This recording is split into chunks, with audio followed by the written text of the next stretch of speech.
Alright guys, this is another update on my new fish tank water box frag 165.5 finally installed the tank, the stand in the tank.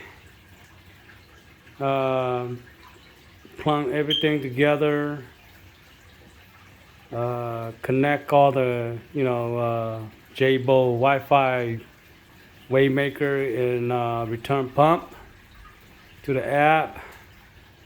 In order for you to connect, for those of you that does not know how to connect the J-Bowl Wi-Fi,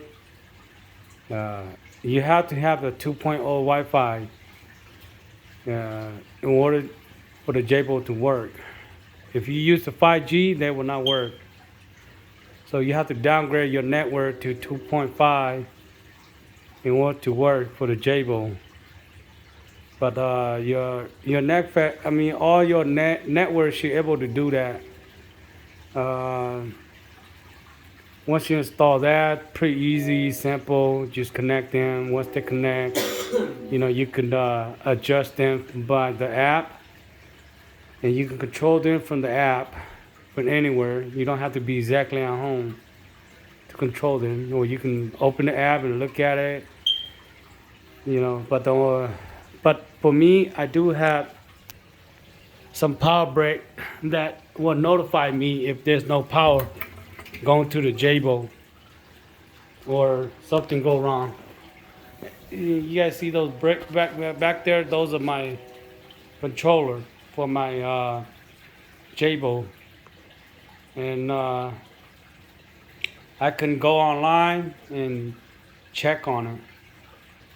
And or if something go off, they'll notify me, and you can just look at it and see what's wrong with it. But I never had issue with J-Bowl. I have run J-Bowl for a while already and never had problem with J-Bowl.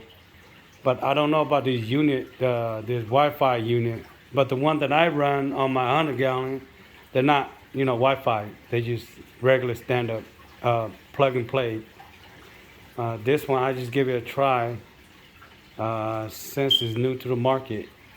It doesn't cost a lot. Not like Ecotech, Waymaker, and return pump. Those things damn cost too much. Especially when you pay a lot of money for the tank and you broke. Like right now, I'm broke. All the money that I save broke. I'm broke. So it's gonna take me for a while to save money back up. And I also bought a light to go with this tank. It made from Rebright. It's a hybrid one. So it's a 60-inch hybrid. So it comes with total four Rebright. So two on each side, and the mounting bracket that can mount all your castle or your radio. So I have 4 radio. So I'll mount that with the Rebright. Hopefully I will cover the whole tank with light. Enough light to grow anything I want. If you guys see from the background from the tank, see back there, that's my hybrid T5. So they push out a lot of heat, the T5. They push a lot of heat. So I do have a chiller on that tank. And my chiller is capable to handle this tank. Cause this tank, the display is only 118, 115 gallon, one of those. And the sump, I believe, is like 30 gallon sump. So if you combine the sump and this together, it's like 140 something, or 100, something like that. So at first I was thinking about giving me a custom made tank. The custom made tank that I want was 4 feet by 4 feet by 18. That's the tank that I was looking at it to it. But the down part that I didn't like about it because they don't come with a sump, and you have to build your own sump. So I'm trying not to spend so much money on it. When you trying to go custom sump, it costs a lot. And when you build your own, I could still use my 40-gallon for that 4 feet by 4 feet, but you know, since I have a brand new tank, I want to build something that nice for it, right? And I decided not to get that tank. So I decided to go to waterbox since they have the sump and or the or water chamber already. So everything is just in one package. It's easier that way. So that's the reason why I decided to go this route. It wasn't that, then I would have go for what the custom make 4 feet by 4 feet. Um, I really like that dimension. It's a big wide tank. It's not a long tank, but it's a wide tank. And I like that dimension, but I decided not to go to that route. I decided to go to water box frag 165.5 because it's perfect for my height. I'm a very short guy. I'm not a tall guy. I can walk up to my tank and still look down. I can sit on my sofa and just look at the tank and enjoy it. It's a 72-inch long, so I could put plenty of fish in here. Like, man, a lot of fish. And I got plenty of space to put coral. And this tank's got to be cycled at least 2 to 3 months before I decide to move all my coral in here. Because my other tank is very stable, and I don't want to cost anything that will kill my coral.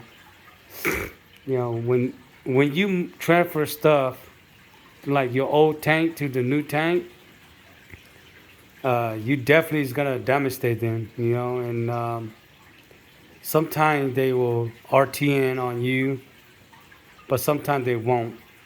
But they'll lose their color for at least I say at least a week.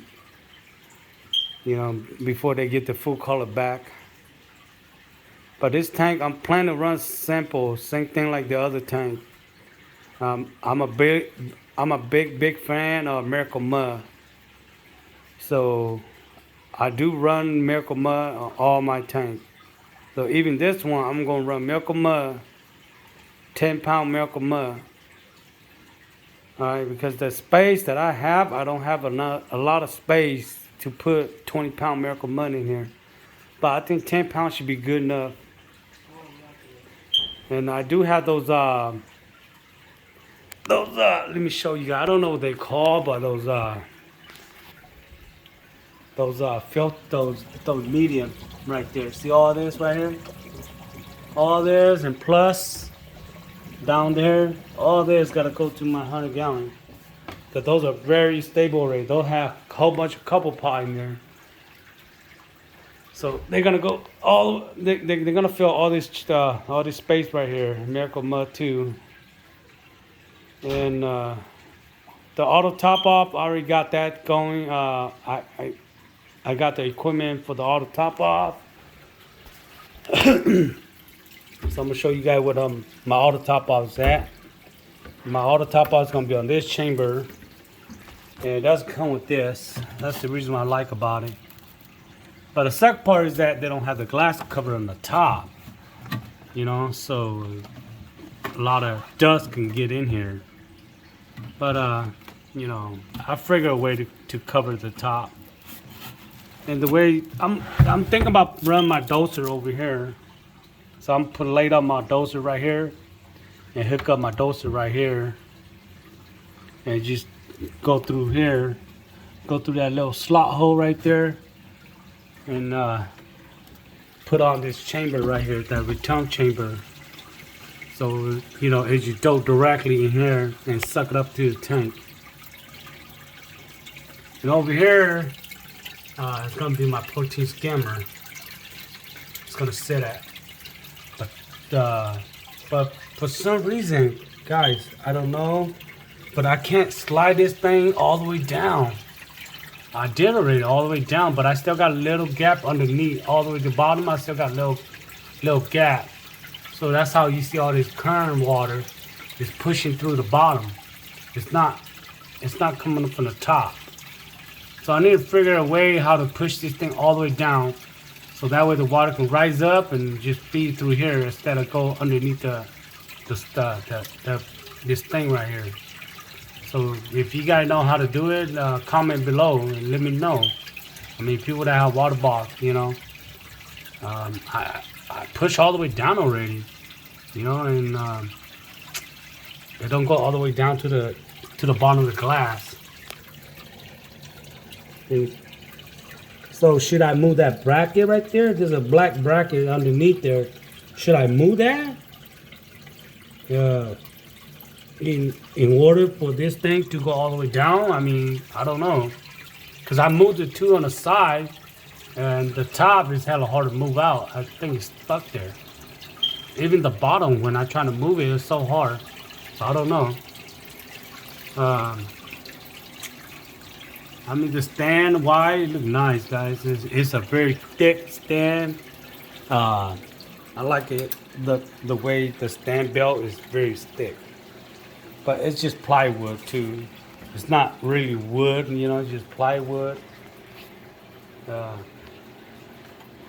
So hopefully I get this tank up and running, cycle everything. Right now I'm just using tap water to you know, just make sure that there's no leak. And if there's a leak, I can fix it, you know. But tomorrow I am going to drink all this tap water out and empty the tank and wait for my light to come. You know, I still wait for a couple of stuff to come through my house, like the hybrid light from Read Bright. I still wait on that one. I still waiting for the bracket to mount that hybrid light to the back of the glass. I mean, to the back of the stand, so that way I can hang the light. And the net too, the net that I got built to cover the top, I mean the glass, so that way my fish doesn't jump out. And that one is from Red Sea DUI. You got to build your own. I ordered the whole kit for the 72 inches. That's the one I ordered. I already got my rock already. I already got my sand, my salt. All those are here ready. I haven't put nothing in there yet. Until I drink all this thing, get all my light, mounting, everything complete. Then I will use my sand and put my oil water in there. I do have the 6-stage oil water from Bar Creek Supply. So that one right there is gonna fill up the tank. It's gonna take at least 2 days to fill up the tank. And once it fill up the tank, then yeah, I must put salt in there and, you know, let the salt run 24 hours and put my sand and rock and, you know, turn on the light and just let it do its thing. Cycle with Dr. 10. I use Dr. 10, one and only. I love that product. But that product is easy. All you do is dump that bottle in there and go get some damsel or whatever fish you like, damsel, clownfish. You know, get some damsel. I'll probably get like maybe about 10 damsel. Just throw them in there and let them do their thing. And let the LG kick in, let the diatom kick in, let all those nasty stuff kick into the tank. And those things will go away. Once they go away, then yeah, I just gotta transfer all my coral to the new tank. Because I don't want to transfer the new coral to the new tank and, you know, have all this dino and algae stuff grow on the new rock. And, you know, those things is pain in the ass to deal with. So once everything is set up and, you know, nice and dry, I'll give you guys more update. But for now, this so far is what I got. All right. Peace out, guys. Yeah, I know it's a long video.